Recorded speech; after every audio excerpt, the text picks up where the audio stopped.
கர்த்தர் உங்களையும் உங்கள் பிள்ளைகளையும் வர்த்திக்க பண்ணுவார். கர்த்தர் இன்றைக்கு உங்களை பார்த்துதான் இப்படியாக சொல்லுகிறார். இன்றைய காலகட்டங்களில் பிள்ளைகளுக்கு விரோதமான தீங்குகள் நிறைய காணக்கூடும். நிறைய பேருடைய வாழ்க்கையில் பிள்ளைகள் முள்ளாய் மாறக்கூடும். ஆனால் கர்த்தர் இன்றைக்கு உங்களுக்கு ஒரு வாக்குத்தத்தம் கொடுக்கிறார். உங்கள் பிள்ளைகளை குறித்து நீங்கள் வருத்தப்பட வேண்டாம்.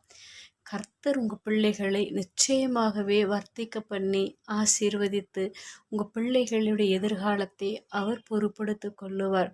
நீங்கள் கர்த்தரை மாத்திரம் நோக்கி பாருங்கள். உங்கள் பிள்ளைகளை அவருடைய கரத்தில் ஒப்பு கொடுத்து செபித்து பாருங்கள்.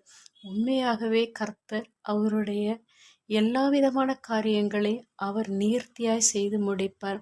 உங்கள் பிள்ளைகளுடைய காரியங்கள், படிப்பு, தொழில் எல்லாவற்றிலும் சிறந்ததை காண முடியும்.